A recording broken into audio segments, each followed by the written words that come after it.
Today we'll dive into the rise of ISIS, one of the most infamous groups associated with religious violence in modern history. This extremist organization not only helped reshape conflicts in the Middle East, but also helped introduce a new era of global terrorism, and its influence is felt far beyond the territories it once controlled. From its origins in the chaotic aftermath of the Iraq War, to its sophisticated use of propaganda and recruitment, ISIS capitalized on instability and fear to grow rapidly. Understanding the factors that contributed to its rise is critical for grasping the broader implications of religiously motivated violence. ISIS, or the Islamic State of Iraq and Syria, first gained global attention for its ruthless tactics and ambitious goal to establish a caliphate, or a political and religious state governed by their strict interpretation of Islamic law. ISIS emerged in the chaotic environment following the Iraq War, where political instability and sectarian tensions created a fertile ground for extremist ideologies. The group's rapid territorial expansion and brutality, including mass executions and destruction of cultural heritage sites, shocked the world. Their actions have far-reaching implications, not just in the Middle East, but also for global security, as they inspired attacks worldwide. Understanding ISIS's rise and ideology is crucial in unpacking how religious arguments can be weaponized to justify violence. Knowledge of ISIS comes from a blend of media coverage and academic research. In the media, we've seen terrible images of their atrocities, beheadings, bombings, and the destruction of ancient sites. These reports vividly capture the scale of their terror and the urgency of the international response.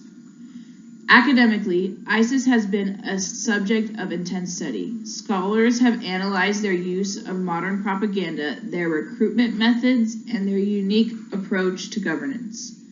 These studies provide a more nuanced understanding of the group beyond the sensational headlines. ISIS's origins can be traced back to Al-Qaeda in Iraq.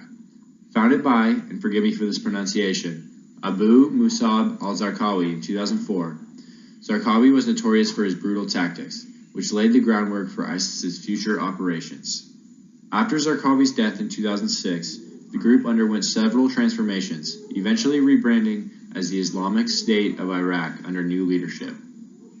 The turning point came under Abu Bakr al-Baghdadi, who took leadership in 2010. By 2014, Baghdadi declared a caliphate, marking the birth of ISIS as we know it. Their initial success was staggering. They seized Mosul, Iraq's second largest city, and Raqqa, which became their de facto capital in Syria. What set ISIS apart was not their battlefield victories, but their ability to function as a state. They established governance structures, imposed their version of Sharia law, and even printed their own currency. This was unprecedented among extremist groups, which typically focus on guerrilla attacks and terrorism. One of the central themes ISIS used to justify its actions is the concept of defensive action. They position themselves as the protectors of Islam, claiming that their violence was a necessary response to external aggression, both from Western powers and internal enemies like the Shiites or Sunni Muslims. This narrative allows them to frame their campaigns as a defense, not an offense, appealing to potential recruits who believe that they were joining a righteous cause. Another key theme is the assertion of absolute truth. ISIS claimed to possess the only interpretation of Islam, branding anyone who disagreed wrong. This absolutist stance not only justified their violence against diverse groups, but also served as a powerful recruitment tool. By positioning themselves as the sole bearers of divine truth, ISIS created an us versus them situation, leaving no room for dissent or compromise. ISIS's ideology also heavily emphasizes the importance of sacred land. They viewed the territories of Iraq and Syria as central to their caliphate, not just for their strategic value, but because of their religious significance. Cities like Mosul, with its deep historical ties to early Islamic conquests, were seen as essential to fulfilling their vision of a restored Islamic empire. Equally significant is their use of sacred time.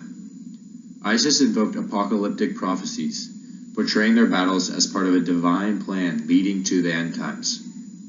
This type of narrative was particularly effective in motivating recruits, especially those who believed they were fighting in the final holy war foretold in the Islamic texts.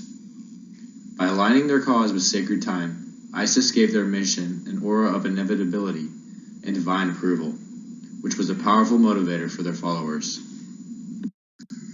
ISIS shares several similarities with other groups that have used religion to justify violence, such as Al-Qaeda and Boko Haram. For example, ISIS also seeks to establish theocratic state governed by interpretation of religious law.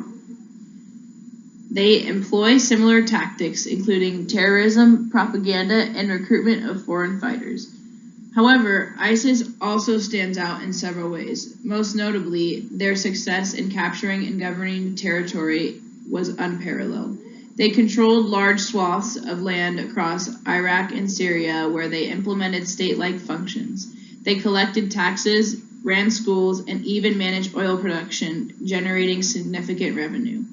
This level of organization and territorial control differentiated them from most other extremist groups, which operate as insurgencies or terror networks without fixed borders. Although ISIS has lost a large majority of its territory, the threat it poses is far from over. By 2019, an international coalition had liberated most of the areas under their control, including their capitals in Mosul and Raqqa. However, ISIS has adapted, shifting to insurgent tactics and encouraging lone wolf attacks abroad. Their ideology remains a potent force, however, inspiring individuals and splinter groups across the globe.